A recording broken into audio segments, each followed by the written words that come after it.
Welcome to the Volunteer Nation podcast, bringing you practical tips and big ideas on how to build, grow, and scale volunteer talent. I'm your host, Tobi Johnson, and if you rely on volunteers to fuel your charity, cause, membership, or movement, I made this podcast just for you. Welcome, everybody, to another episode of the Volunteer Nation podcast. We are kicking off an Impact Lab POV series with my friend and awesome human being, Megan Vixie. I'm going to introduce Megan in a minute, but I wanted to give you a little bit of overview of what this POV series is all about. We're going to spotlight bold ideas and practical strategies for our new Volunteer Pro Impact Lab guest advisors who are hand-selected to help us share with our members what the future of volunteerism looks like, what our organizations need to be doing right now when it comes to volunteerism. And so we thought in each episode of our 6-episode series, our Volunteer Pro Impact Lab POV series, we're going to feature a separate guest advisor and talk to them about their specific area of expertise and their insights around that area. So I'm really pumped to do this. And then we'll also invite you to go deeper into what they have to share inside our Impact Lab membership, because they are going to be leading as we go forward throughout the rest of 2026 and probably beyond. They're going to be leading some of our trainings inside the Impact Lab. And so it's a really interesting place we're at in our membership community. We're starting to expand. We're starting to bring in more diverse voices. And we wanted to share it with our podcast audience as well. So that's what we're here to do. Today's guest advisor, as I said, is Megan Vixie. She is an expert in nonprofit leadership and development, and also a leader of volunteers, a previous Volunteer Pro Impact Lab member when it used to be called the Volunteer Pro community. She has been in the sector for a long time. So before we get started, I just want to say hello, Megan. Hello, Tobi. Thank you for having me. I am so pumped. You're our first POV, and Megan is the owner of Arrive Circa Now and the Chief Engagement Officer for Beach Cities Health District. And Beach Cities Health District does wellness activities in Southern California. They're a health organization. And so I have a feeling some of this leadership and some of Megan's perspectives come from this long experience with this company. But she's also has her Arrive Circa Now company where she does leadership development. So she is a respected and collaborative leader utilizing people strategy to execute the strategic direction of organizations. She is specializing in strategic planning, workplace culture, organizational development, volunteer engagement strategy, and career advancement for the emerging leader. Now, Megan also has many letters behind her name that we're going to put in the show notes, but MPA, CVA, PHR, SHRM, CP, and CEC. So she's really done her homework and built her credentials over her career.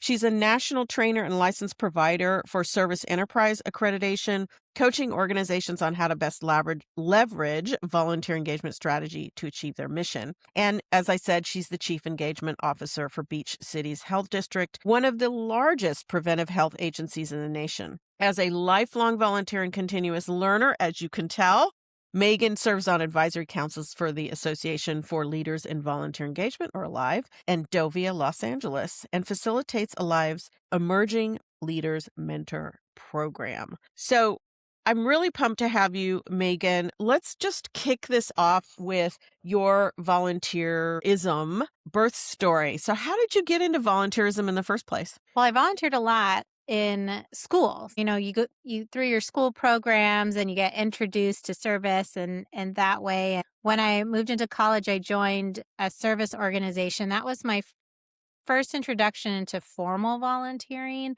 with different nonprofits in the LA area. And I really enjoyed it.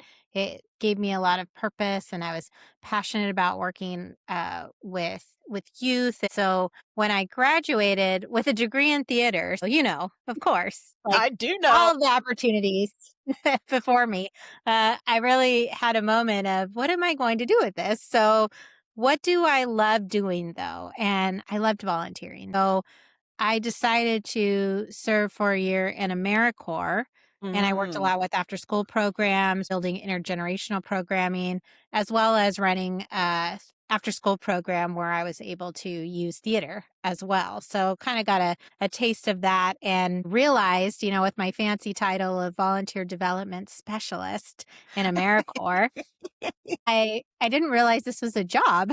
So that was my introduction now to the professional world of volunteer engagement. So when I finished my year in AmeriCorps, Googled or Yahooed at the time, volunteer coordinator and just saw jobs that were available. And Beach Cities Health District had a volunteer coordinator position.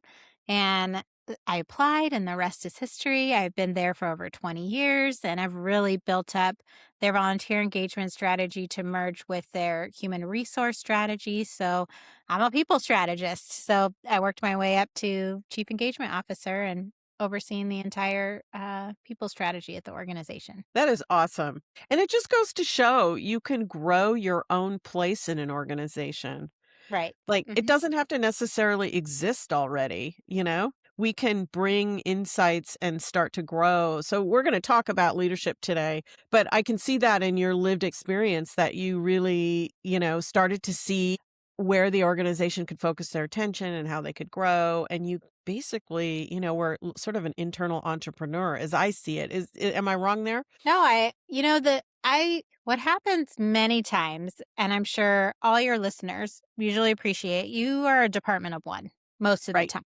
You go in there and nobody is there to guide you because this is not what their role is. And that's how 20 years ago, nobody was doing volunteer engagement, to the C suite, to the Mhm. leadership level. And I was placed in a different department. There was no volunteer engagement department. And so I had somewhat of a blank slate. They At the district, they had some volunteer programs, but they didn't really have it holistically integrated throughout their organization. So I had a great opportunity to build that.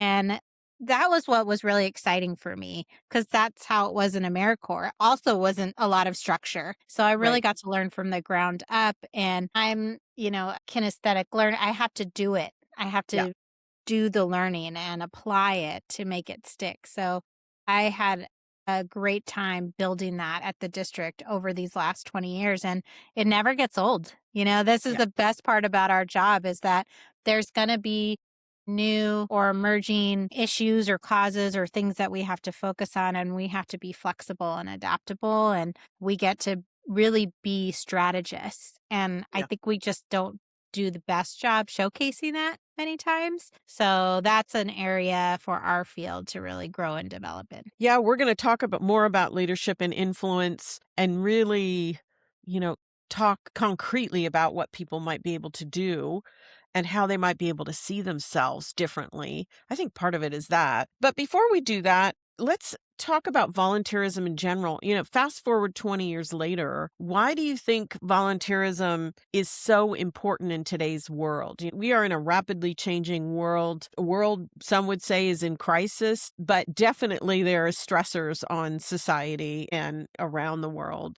What do you think about volunteerism in today's world? Why is it important from your perspective and where you sit? Sure. I think when you really think about it, whether you've been in this field or you volunteered for a year or 20 years or 40 years, you can see that volunteers are primed to achieve an organization's mission. I mean, they're often from the community they're serving or they're personally connected in some way to the cause. And that really matters because there's this intrinsic motivation and connection that really goes beyond what an employee can do. They Right. usually bring their lived experience and also the cultural competence you needed many times for those that are being served. So they don't just serve the community. They're usually the community that's also being served. So because of that, there's a lot more ownership and buy-in around the impact that they can make, and it really helps build trust with the community in which they're serving. So I really think that's a way. It's like you're addressing the challenge or the issue from the inside out, right? And I Mhm. think that's where volunteers go beyond what a staff person can do. And it Mhm. really shouldn't be, oh, well, staff can do this because many times they are not the right person to deliver a service. They're not the right person to connect on that deeper level to the community they're serving. So volunteers have this unique relationship that would really take an organization farther than probably they would have ever been to do if they were just staff. Yeah. Yeah. I think that really, points to the skill sets and diverse experiences that volunteers have that just are value added, Hmm. not to say employees don't have skill sets because they do, but Sure. there's just every person brings a unique set, even if we've had the same, even if we've had the same education, same training. Right. We also have like all of the other experiences in our lives. And I used to run programs before I started my consulting practice. My last job, I ran a statewide program with the majority of our volunteers were retirees. And I used to say we are the beneficiaries of all of their training, their professional development throughout their careers, their school of hard knocks lessons, like everything they Mhm. bring to the table is like a long lifetime of knowledge that, in a lot of ways, volunteerism is knowledge work. Yeah, there's no just because you're a volunteer doesn't make you lesser than an employee. We're all Right. people. So, and if we just take away the labels and look at the skill sets, I think we can get a lot farther in what we can accomplish. And volunteers can be CEOs, volunteers can be any position in an organization because that's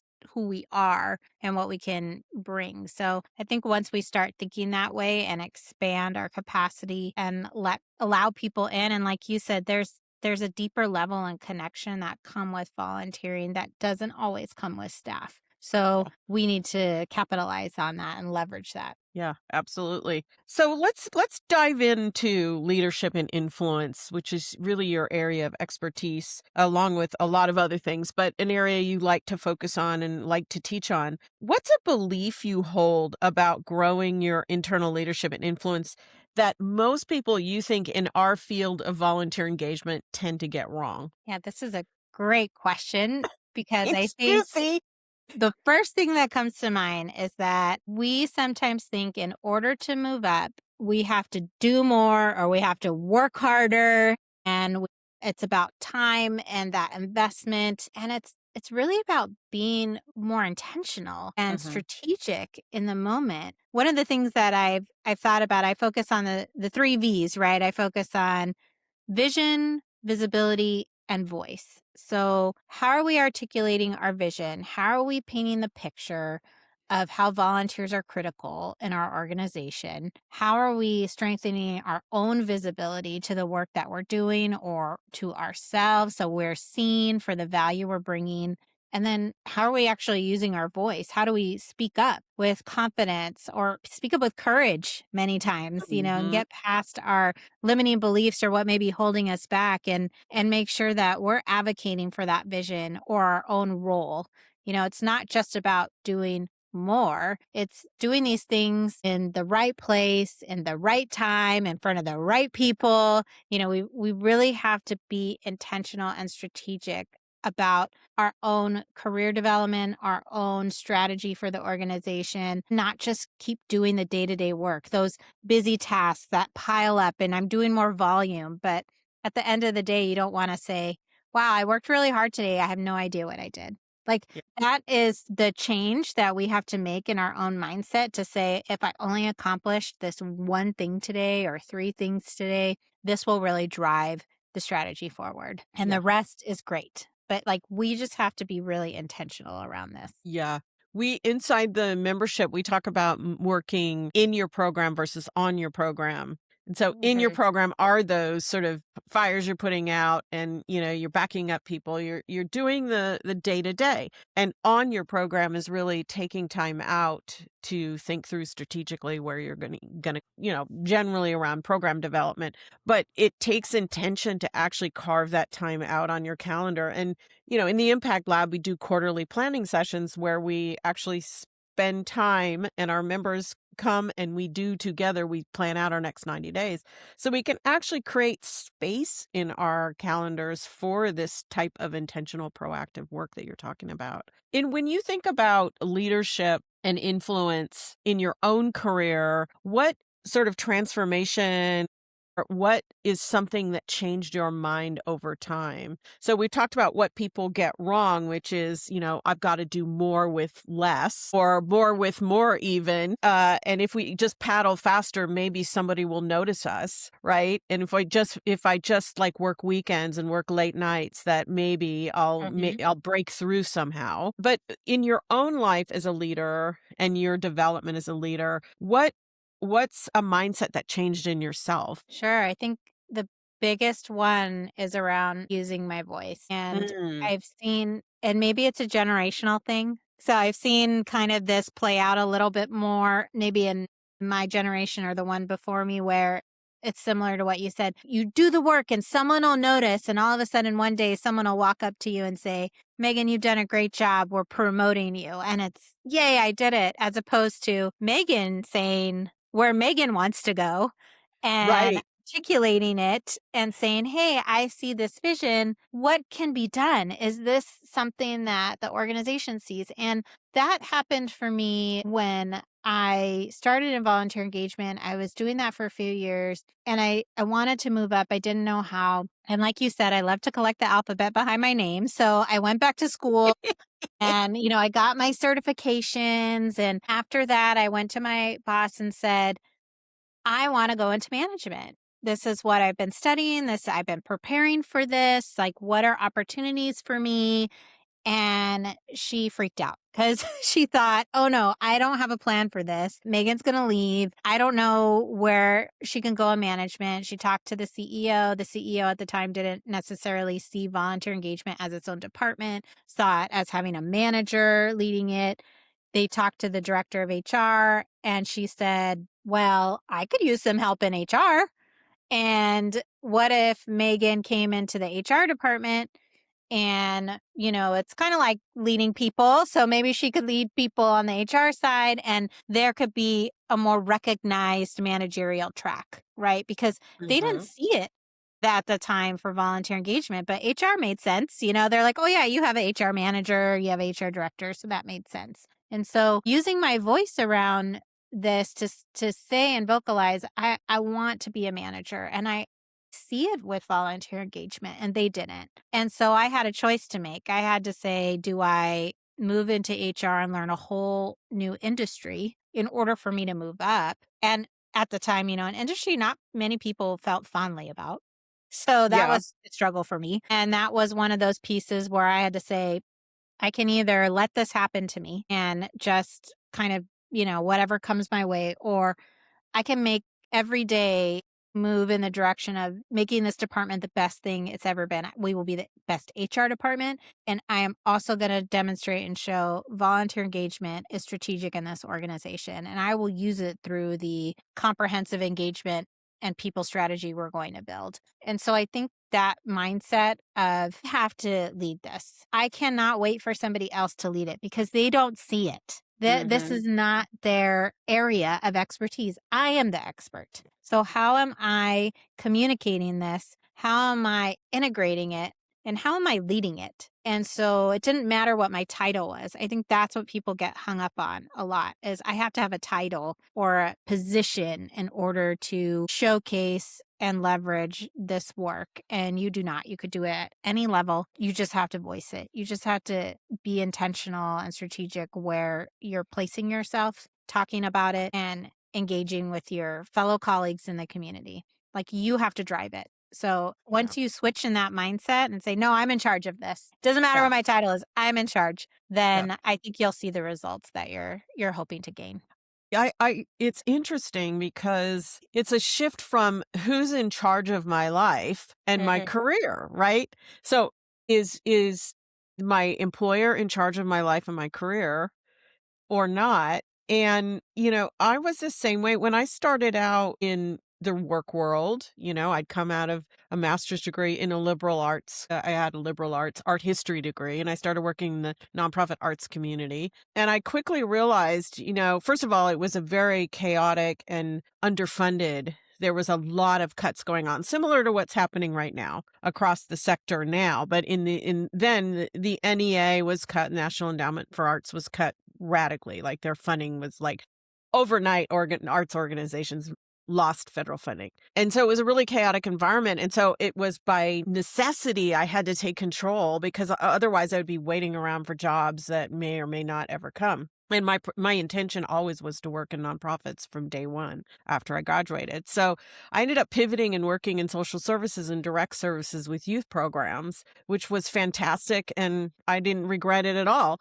But I knew it was my own career. Once I got into my first sort of real job after college, I started thinking like, what's my 3-year plan? And so, like you, a continuous learner, I always had in the back of my mind, what's my 3-year plan? Where am I going to be in 3 years? And what skill sets can I start to bring on board so that I'm positioned for that next step? So that meant sometimes volunteering for specific projects. Sometimes it was taking additional training. Even when I started my career as a consultant, I immediately got my CVA credential because I didn't have it before then, and you're a CVA as well. So, Yep. it's not always easy to get your CVA for everybody. So I like that what you're saying about, your intentionality is really about owning who's in charge of your life and your career. And either you can sit and wait for people to tap you on the shoulder, or you can move forward.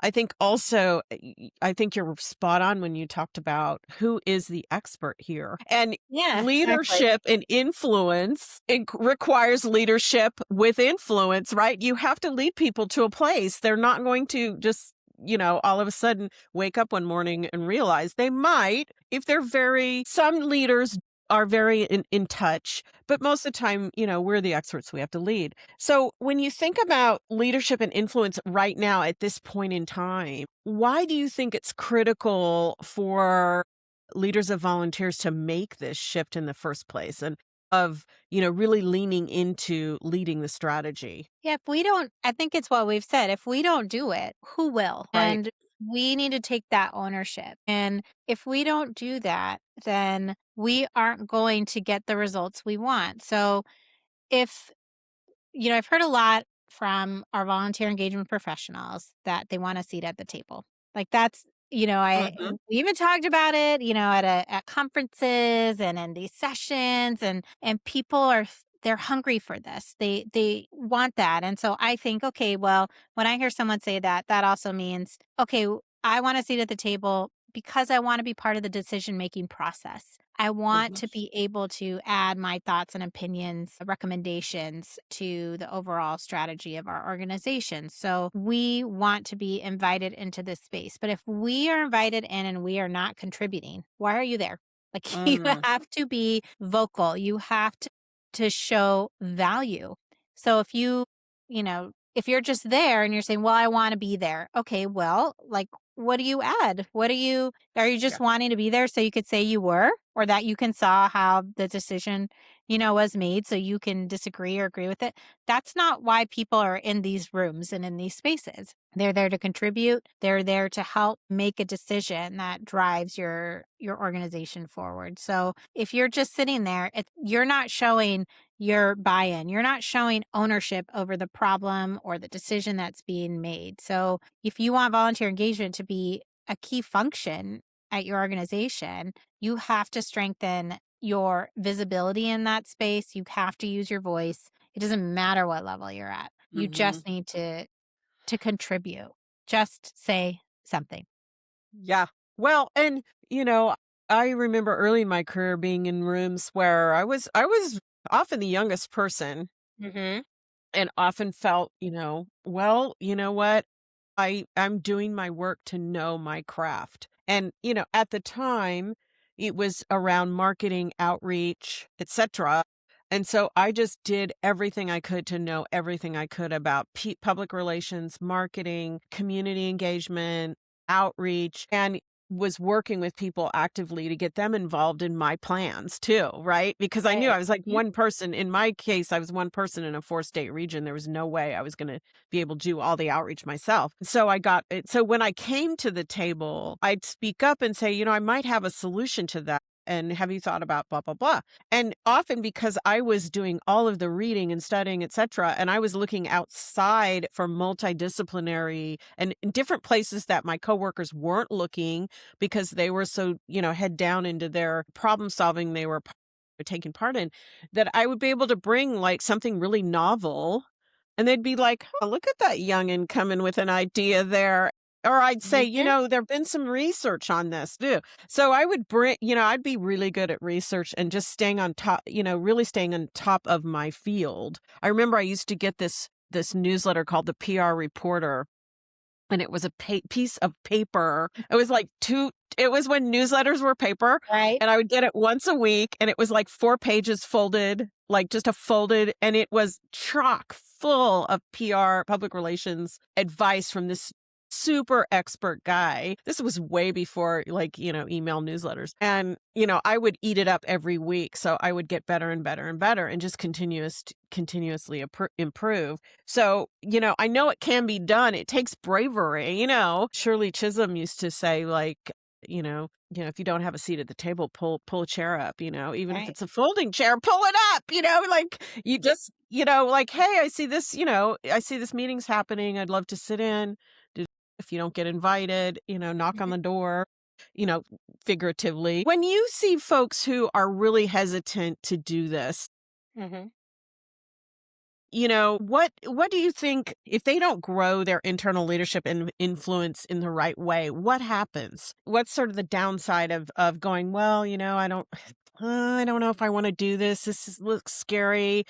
Mhm. I don't think people are going to be in my organization are going to be wanting me to offer this type of insight. I don't think they welcome my influence, or they don't value volunteers, etc. We sort of take that as the Mhm. end point, and I'm like, "Oh no, that's not Right. the end point. That's an invitation to educate people." Right? Right. Yes. You are right on track. I think and I can't say what's the right way or wrong way to do something in your organization. It all depends.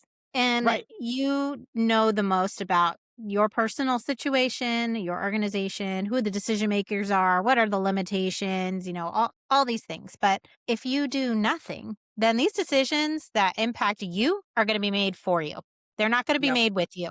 So it's really hard sometimes when I hear that too, of like, my organization this, my organization that. And it's like, well, what have you done to change any of it? Yep. And at least you could say you tried. So it's really about, you're not going to change it overnight. However, there are small things you can do almost every day to build the type of role or organization that you want to work for. In the end, is it going to be the one that you're at now? I don't know. Maybe it will, maybe it won't. But you get to decide these things. You get to choose how you show up. You may Yep. not always get to choose what you do or specifically all the things that are in your role, but you get to determine how it will play out, how Mhm. you will conduct yourself, how you will conduct the work, and who you can get in front of to see that. Again, if you're not going to be an active participant in the strategy or working with your supervisor to change the view of volunteer engagement at your organization, then it won't change. It will feel like the hamster on the wheel. You're just going to keep doing the same thing over and over. So make those choices, even if they're tiny, to Yeah. just, it's like a muscle. We've got to flex that sometimes to get stronger at it. And Yeah. so what can you do today that will have a positive impact in the days, weeks, months, years to come? Yeah. I mean, and think about how many people you're actually impacting with the changes you're proposing, whether it's more resources or, a way to change the way you're working with volunteers, to appreciate volunteers better, to get access to the strategic plan of your organization so that you can align your work with that. There's all kinds of things that we Right. want. I remember really as a leader, it was almost at some point, I remember I was promoted and I had this hesitation after I was promoted to a director role where I had a hesitation about what steps to take next. And I was almost waiting for permission. Mhm. And I, at some point, realized so it happens these type of I should point out, these type of hesitations in putting yourself out there happen at every level, not just Right. entry Mhm. level, right? Right. Because I had already been promoted, and I remember I was sitting there and I was sort of like and I said to myself, Who are you whose permission are you waiting for?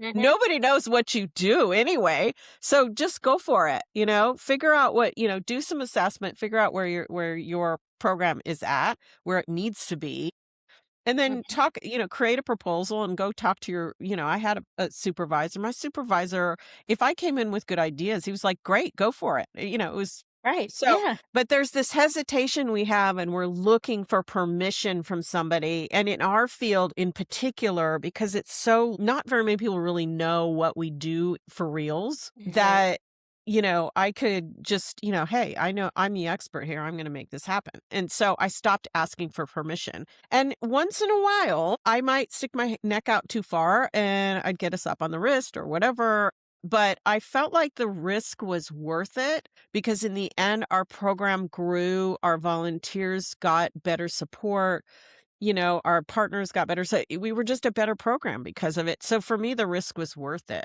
Yeah, and many times we start with the language of how a change or a request that we want, how it impacts us personally, and not how it impacts the organization, how it Hmm. impacts the volunteers. So everything you just said right now was about how it made the organization stronger, better, and Right. we are not speaking that way to decision makers. And we need to showcase the value of our work in that context because if we don't, all they hear is, well, yeah, you want to get promoted. That's just because you want it.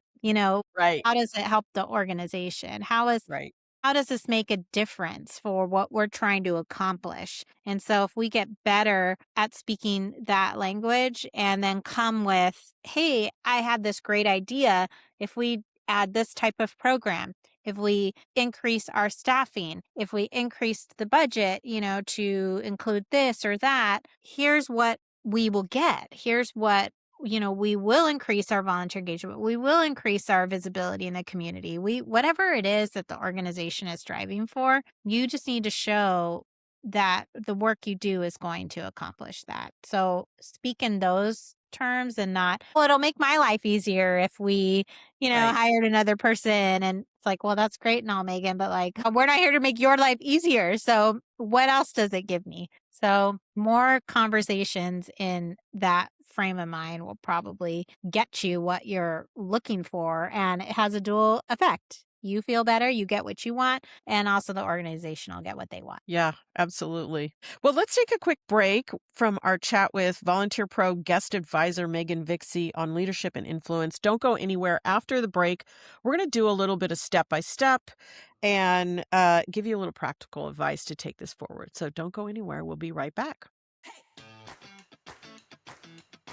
Hey, everybody. Have you subscribed to our Pro News weekly resource email yet? If not, why not? Each week, you get a helpful article, a research insight, our latest podcast episode, and one practical tip you can use right away. Plus, when you subscribe, I'll send you a few helpful resources via email to take action and get some wins right away. So join 9,500 other leaders just like you who are upgrading their practices and making an even bigger impact.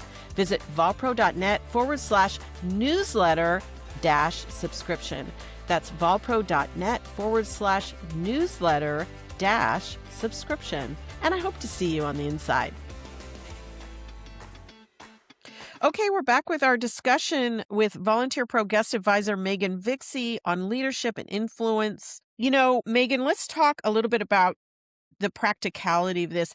Can you give us an example, either from your own experience or with a work with a client, where a slight change in someone's frame of mind or viewpoint around leadership made a big impact? Sure. The one that comes to mind is I had a client who had an opportunity to apply for an executive director position at their organization. Their executive director was retiring. There's a few internal candidates. They wanted to be one of them. And so we worked together to figure out how to position them as the best candidate.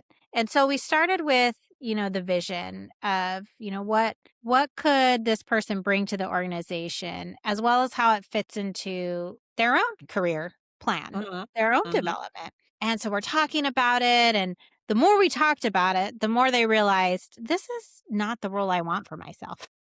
So it was like a really, I felt like, am I talking you out of this? So it Right. was a very interesting conversation that we had, because if we didn't slow down and have them articulate the vision for themselves, they would have been really unhappy Yeah. moving in that direction, because it wasn't in the field or the industry that they wanted. They ended up making a lateral move to another agency that they were really that they were passionate about, because it was going to be a space they could move up and grow in that Mhm. met their own personal goals. So sometimes if we Mhm. don't even slow down first and say, is this something I want? Now, I've always been a person that will say, what opportunity is there? And, oh, this is coming my way. Great. And uh, I will take it for what it is. And what I haven't always been super intentional. However, I know that I have a certain purpose and a certain, like, my lanes and spaces that I want to be in. So when you're Yep. clear on that, it's easier for you to say yes to an opportunity or no, because that's not what I want. That's not Yeah. what I will be happy doing. And then I can move in the right direction, that will ultimately serve my own internal purpose. But then I'll be the best employee or the best, consultant or person for you, because I'm clear on what I want to do. And so when we align and match up that way, then sky's the limit. I'm going to go all in, and I'm going to be 110% person for you. So even those little slight shifts and being really clear about what you enjoy, what you want to do, what will make your career meaningful and purposeful for you, knowing those things is what's going to make all the difference. Yeah. Yeah. So important. So if someone feels like they need to make an improvement, they've been inspired to say, you know what, I'm going to focus on leadership and influence in my organization. I'm going to try to step up my game a little, but they feel overwhelmed. What's one thing they could do to begin? Yeah. The best thing I could say is just practice, like start small. Hmm. It, and we have to get past our own limiting beliefs sometimes. So we may say, I'm overwhelmed, or I'm scared, or I'm not good enough. I'm not ready. That's the one I hear all the time. I'm not ready. I'm Hmm. not ready for that. So we have to say, how do I get ready then? Oh, small steps. So it's not the end all. We just stop there. I can't do it. And Hmm. okay, well, what can you do so you can do it? What are the slight changes or things, the practice that will challenge you to move past this? Nothing is unachievable. So Right. what can we do? Start small. The biggest one I've come across when I coach and mentor is the speaking up. I'm scared to use my voice. I don't think I have anything to offer, but I want to be in this space. So I've had this activity where I said, the next meeting that you are in, be the first one to speak when the room opens up. It doesn't matter what you say. Like, you could come up with a stock entry response like, wow, I find this conversation really interesting, or just talk. Like, I think that's Yeah. almost the biggest hurdle, is to Yeah. just say something. And once you do, it's like the dam breaks, and like all of a sudden it just rushes out, and you're not scared anymore. It's like, what is stopping you in that moment just to say, wow, I really enjoyed that conversation. I'm really interested to see what people have to say about this, even if you don't have something right then. Because all of a Yeah. sudden they look and you're like, oh yeah, like, and you get everyone talking and excited about the discussion, but it breaks through that mental barrier you might have had. So practice, come Yeah. up with that. And then the next time you may have the first thing to offer in the discussion. And then the next time, maybe you're leading the discussion. So you Right. grow in your influence by challenging yourself to move past maybe some of those barriers that you may unintentionally created for yourself, because somewhere along the lines there's a deeply rooted fear that you're trying to overcome. Speaking has always been the one I think has been in our field that's a huge challenge, because they may not feel they have allies in the room that understand the work, and you're on that island yourself trying to explain it to everyone. But we have to start somewhere. We have to start Yeah. somewhere. And maybe you don't talk in the group, maybe you do one-on-one. Maybe that's easier. I'm going to start with my supervisor and I'm going to try to influence this way. So the next time my supervisor is in a room, they'll speak up in this framework and I could support it until I'm ready to do that on my own. So whatever it is, start small, figure out those little spaces that you can practice in, and just keep challenging yourself. Make it harder the next time. So that way you're growing that muscle, you're using that skill. Yeah, I feel like one of the ways early on in my career when I was doing a lot of outreach, like my first real, well, one of my first real jobs was doing outreach and being in meetings where I felt like, man, and even sometimes there might have been bad blood between my organization and another organization I was reaching out to. Sometimes there's historical things that you don't, even in Right. your role, if you're new to your role and there might have been a previous person in your role and it didn't go well with volunteers, or there never was a volunteer role, coordination role, and you're here like starting to develop things from scratch, or people have had bad experiences with volunteers in the past, etc. There's all kinds of past, pains and hurts and things that happened that you had nothing to do with.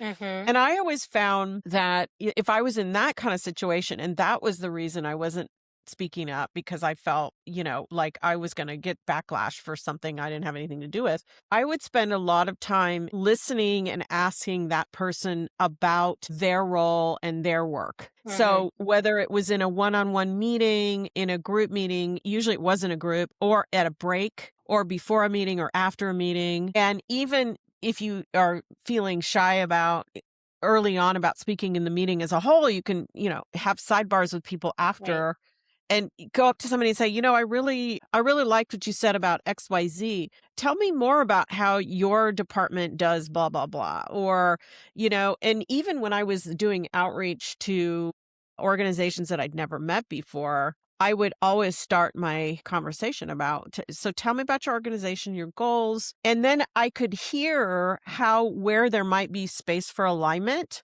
And then I could circle back around fully informed and be able to say, in our conversation, you said XYZ. I could see how we could partner together around that and we might be able to supply XYZ. So it's almost like you're an internal consultant. It's a consultative kind of conversation, but it's fairly casual. Mhm. But even if you can't even get to that point yet, you can always just, give people confirming feedback. Like, I like what you Right. said about Mhm. XYZ. I think that's a really smart way to go. People love that stuff and it builds trust almost immediately because people, oh, I'm being heard, I'm being listened Right. to. Every human being wants to be heard and listened to, even if no matter what their job, even your executive director has to influence somebody, whether it's a major donor or their board or whoever. There's nobody in our organization who doesn't have to influence somebody. Right. I mean, we are relational people. And especially this job as a volunteer engagement, we are the people. Like Right. we talk to everybody and we usually welcome everybody and try to find space for everybody who want to give back to their community. So we are more primed sometimes in those conversations and ability to do that than we think we are. And so Yeah. when it comes to talking to our colleagues sometimes or the leaders in our organization, it feels scary. And we just have to kind of push back through that and have the courage to maybe have some difficult conversations, especially when we could see there's going to be an issue down the road, when they're like, oh, we should do this. And you're like, we should not do that. Yeah. That is not something we should do. And I can tell you why. And so That getting over that hurdle too is a challenge, to be able to speak up when you have concerns, or you feel that there's a risk involved with something that they're not thinking of when it comes to volunteers. And so how can we be that voice of expertise in that space? And I've told clients too, when they are scared to have a conversation, they don't, "Oh, it's going to go terrible," all the things they're telling you that how it will go wrong. And so I always say, what's the worst thing that can happen if you have this conversation? What's the worst thing? It's like, I'm going to get fired. I'm going to, they're never going to talk to me again. And then I say, okay, on a scale of 1 to 10, what's the likelihood of that actually happening? And they'll say 2, like 1. And it's okay, then why are we acting on this? Then Right. and what's the best thing that could happen if we did? And what's the likelihood of that happening? And many Yeah. times it's like, okay, it's more like an 8, and then we'll work it out and we'll have a strong relationship. Great. So like odds are usually in your favor. So Yeah. take a chance, build up Yeah. that courage to do that and approach it in a way where you have the best intentions in mind for you, them, the organization. And you'd be surprised. And I've also had people that have come back and said, yeah, that conversation went bad, or like and I said, but you tried and you feel Yeah. good. You can hold your head up that you did everything that you could and you approached it in a respectful manner. And that's on the other person now, but you Yeah. know how to operate moving forward. So Yep. that's a win to me. So, Yeah. just having the courage to move past some of those things that scare us will really pay off tenfold if we can just continue to try. Yeah. Absolutely. Well, this has been a great conversation. I hope it's inspired people to think past maybe their fears, to think about how they might build leadership and influence. You're going to be presenting an advanced seminar inside the Impact Lab called From Invisible to Influential, Elevating Your Voice and Presence in Volunteer Engagement.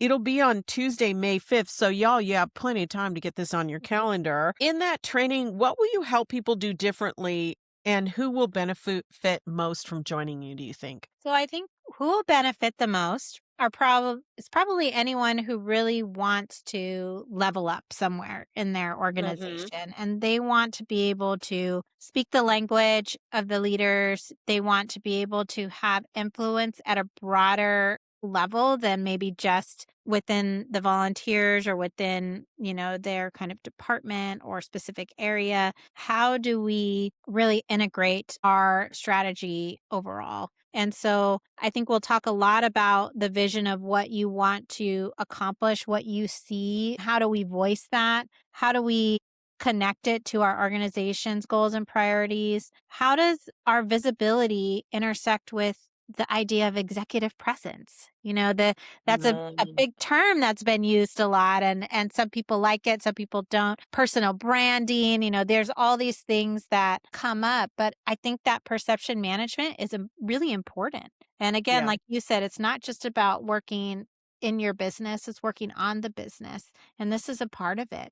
Influence is a part of it, how we intersect at all levels within the organization or those that we're serving, and how they perceive us, how we are seen. And then we could talk about our voice and how to use it, right? We don't want to add more overwhelm to ourselves, to our workload. So, how do we make sure we're intentional around this? So, it's not about doing an extra thing. You have to do extra things to create presence or to use your voice. Many times you're already there. It's Yep. small tweaks in your mindset and then you'll feel like I'm capitalizing on this moment. It's not just a one thing here. There's 3 things I can do and accomplish in this moment. So how do we switch our mindset to think that way? So that's what we'll be discussing. This is going to be so much fun. It's, a little bit of personal branding, a little bit of leadership and influence. And folks, if May 5th doesn't work for you, if you join the Impact Lab, we record and post everything, and every seminar comes with a start guide so you can implement what you learn. We are this year expanding the diversity of voices inside the Impact Lab. I've, of course, been training inside the lab for a decade now, and we're expanding the topics we're covering. And I just think this is going to be a fantastic resource, both Megan's presentations and some of our other guest advisors coming up over the summer. If you're ready to go beyond ideas and start building a modern and sustainable volunteer strategy, consider joining us inside the Volunteer Pro Impact Lab. Megan will be leading a deeper hands-on training in her advanced seminar From Invisible to Influential on May 5th. And we'll also be having other guest advisors joining us for all kinds of really hot topics. So, the Impact Lab's really for intermediate to advanced level volunteer management practitioners. It is the preeminent place. I believe we are the best in the business when it comes to training and leading and providing proven systems, fresh ideas, and real support for mobilizing exceptional volunteers. So I'm inviting y'all to join us inside the Impact Lab. You can go to volpro.net/join. I'll also put a link in the show notes. But before we go, Megan, I want to ask you one more question as we wrap up that I ask all of our Volunteer Nation podcast guests, and that is, what are you most excited about in the year ahead? Well, as being one of your guest advisors, I am really looking forward to helping volunteer engagement professionals become people strategists in their own right. And we are going to demonstrate our value that we bring to organizations. So the more that we do that and we get our voice heard and we are there helping to make decisions, a seat at the table, I'm just really excited about seeing this mindset shift for our field. So this is a wonderful way to be able to do that. So I'm just really excited to be able to join you and our volunteer pro folks on this journey. I know it's been a full circle moment. I think we've known each other a while, like almost 10 years, I think. Yeah, I think it's been over a decade now. So really? Yes, it Yeah. has, I think. Yeah.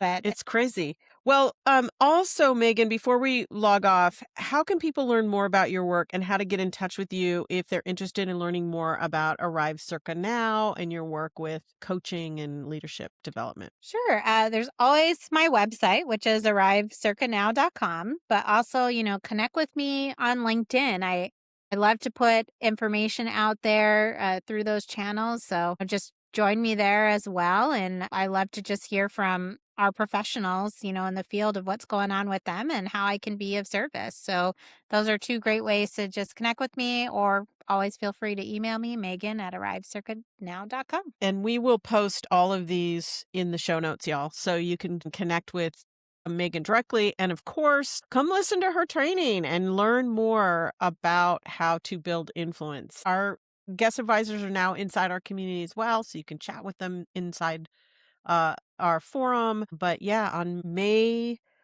5th, you can learn more about building your personal brand, building influence, building leadership. Join us then. And thank you, everybody, for joining us on the Volunteer Nation podcast this week. We come here each week to help leaders of volunteers and organizations improve their volunteer mobilization and results. And we will be here same time, same place next week. If you liked us, we love ratings and reviews. It helps more people find out who we are. And that's what we got this week. Have a fantastic rest of your week, and we'll see you next week, same time, same place on the Volunteer Nation. Take care, everybody. Thank you for listening to this episode of the Volunteer Nation podcast. If you enjoyed it, please be sure to subscribe, rate, and review so that we can reach more people like you who want to improve the impact of their good cause. For more tips and notes from the show, check us out at tobijohnson.com. We'll see you next week for another installment of Volunteer Nation.